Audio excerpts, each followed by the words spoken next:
Hello YouTube, this is a Sim Basketball Operator reading NBA 2K14 Nuggets Association commentary here in Season 3. This is episode 27, and following that epic overtime victory against the OKC Thunder in the last episode, I decided to sim quite a few games, and right now we're entering game 40 of this third season in the association, and at the top of the power rankings, it is the Denver Nuggets, so very happy to see that. We currently hold a record of 35-4, which is good for tops in the league, and just a very impressive start. Even though we don't have that true standout superstar yet, I do plan to make Joel Embiid that superstar in the future. But looking ahead here, we're tops in winning percentage obviously, but in points per game we're about average, which is something that needs to improve. Currently Danilo Gallinari is our leading scorer.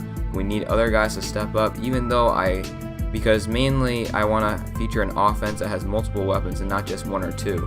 On the defensive end though, we've been absolutely smothering with a 93.5 opponents points per game, and that's really attributed to not really just one lockdown defender, but just multiple guys buying into the system. And I believe Brian Shaw as a coach has developed his defense into an A, so maybe that's helped as well. And other than that, we're pretty average. In other statistics, we're actually close to the bottom in terms of assists, which is kind of surprising considering that I like in my gameplay personally to spread the ball around. But other than that, not much to argue with in this third season, and hopefully we will be able to continue our winning ways against the Rockets and for the rest of the season going forward as we look to pursue that NBA championship.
So I simulated to this matchup, particularly not only because the Rockets were second in the Western Conference, but mainly because, well, this is a matchup between the top center in the NBA, Dwight Howard, and a player that can currently develop in a few years to become that top center in the NBA in Joel Embiid. Also, this matchup features two very different teams. You have the star-studded Houston Rockets, who are always looking for those stars, and even now in real life they're looking to acquire Carmelo Anthony and even LeBron James, because they had that cap-clearing move of trading Omer Ashik to the Pelicans, and then they're looking to deal away Jeremy Lin's ugly contract, even though it's on an expiring deal. And so the Rockets are looking for that cap space. Now here they didn't quite get those marquee free agents, but they still have James Harden, who's rising up for the dunk right there. They still have Chandler Parsons, who is a very nice player in my opinion. He's a lot similar to Danilo Gallinari, except he probably actually plays a lot better defense and is probably more suited defensively to play that power forward spot. But they also have Dwight Howard, of course, and then they surrounded those guys with a bunch of, well, I could say role players. You have Patrick Beverly, who's a 3-and-D player. They lost Jeremy Lin in free agency in this association, but they still have guys like Isaiah Cannon, Robert Covington, both who have kind of developed into microwaves off the bench. And so they've gone to opt for the more traditional route in the NBA, versus my team. I like to think we're more balanced. We don't have that superstar. I believe the highest overall is Joel Embiid with an 87 and Gallinari with an 86.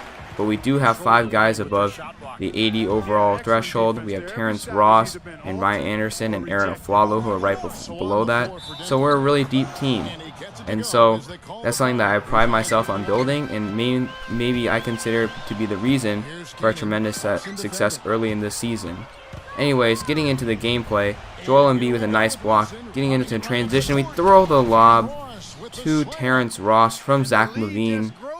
And I actually like to touch on Zach LaVine for a little bit because in my current draft classes, I actually had him in the 2015 draft. But as I'm sure you're all aware of, LaVine did decide to go with the one-and-done route and really forgo the rest of his years at UCLA, considering that he wasn't very happy with his minutes. Even though he probably could have gotten a bigger role in the sophomore season, he still was drafted in the lottery by the Minnesota Timberwolves. And I applaud the Minnesota Timberwolves for taking this risk because Love obviously wants to get in the playoffs. He hasn't been in the playoffs throughout his career, and so getting to that threshold is probably big for him. I don't see him staying with Minnesota much longer, whether it's this offseason or the next, who knows, we'll see. But LaVine could be a cornerstone for the future. I just wonder his interesting reaction to being selected by Timberwolves was because the Wolves haven't been to the playoffs in, 8 seasons? Or is it because he wants to play point guard and they already have that guy in Ricky Rubio there? Now, LaVine has a ton of potential, and as a local guy, I went to a rival high school of his, so I did get to see him play. I wish him all the best and representing the city of Bothell and going into the NBA. So looking at this game, though, we're off to a pretty good start. We have an 8-point lead right now. Thanks to our tremendous defense, the Rockets are down to 37 points in the end of the first half.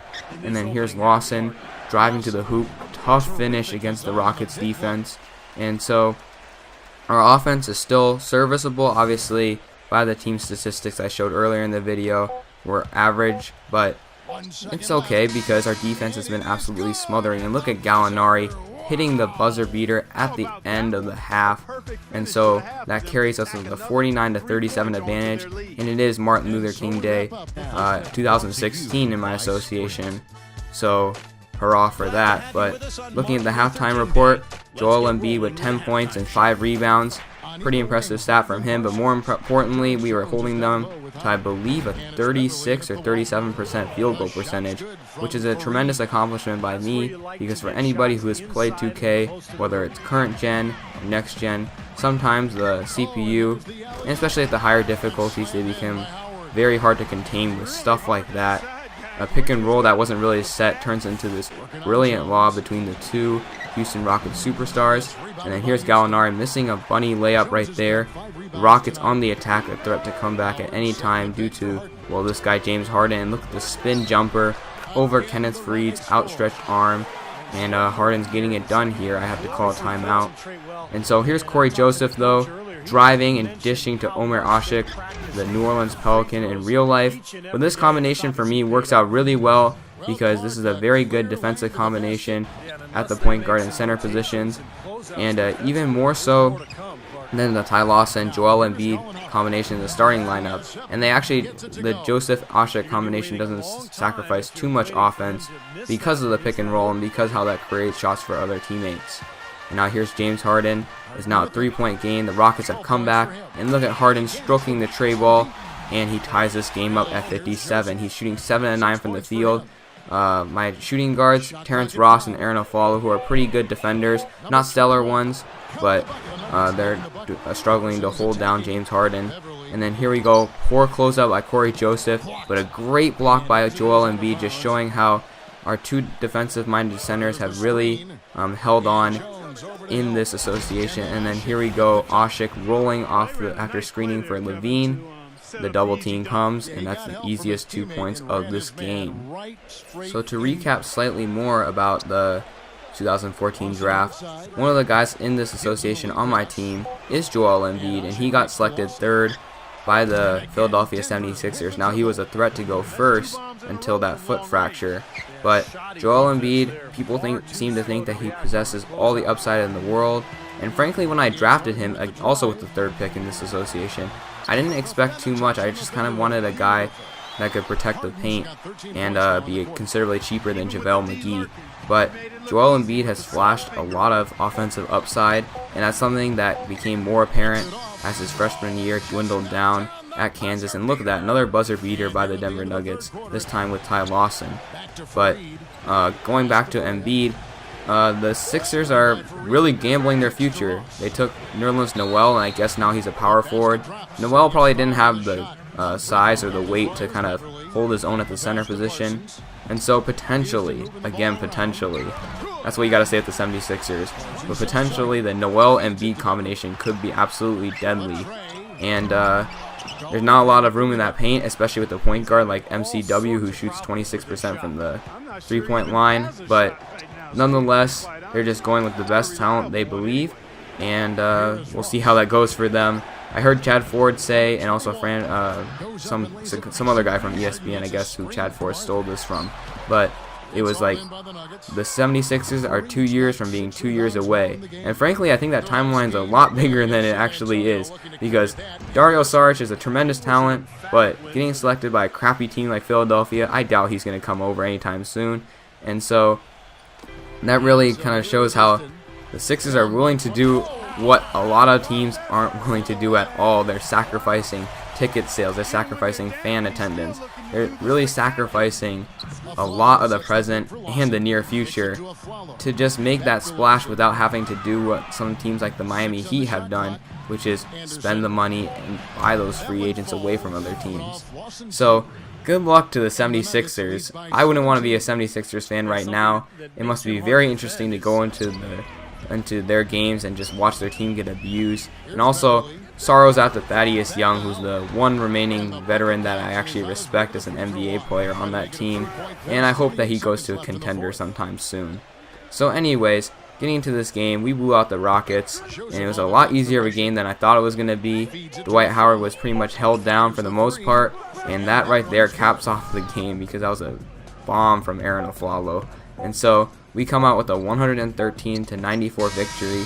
More importantly, again, the defense holding down a very explosive Houston Rockets offense to 94 points and under the 100-point mark threshold, whatever you want to call it. And actually in this game, the MVP was Joel Embiid, putting up a very good performance against the top center in the NBA. But James Harden went off, 30 points, but he cooled down a little bit to the towards the end. He went 14 of 27. Patrick Beverley, 6 of 20. That's not acceptable in any form, especially from a point guard who's not a star. Dwight Howard, 4 of 4, but again, not that many opportunities, and he missed a bunch of free throws. So, usual stats from Dwight Howard, and Chandler Parsons was held down too. So, credits to Gallinari for actually playing some defense for probably the first time in his life. Joel Embiid with 20 points, 5 rebounds. Those rebounds really need to go up. But Omer Asik, coming off the bench, 17 points, 9 rebounds, not too shabby at all, especially again going against Dwight Howard.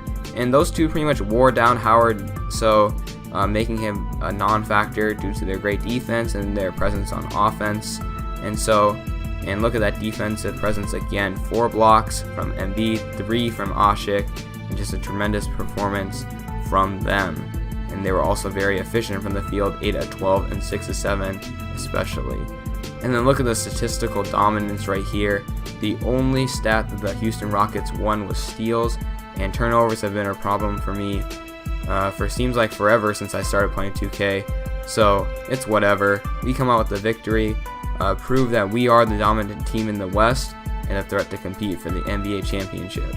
So this is the Sim Basketball Operator.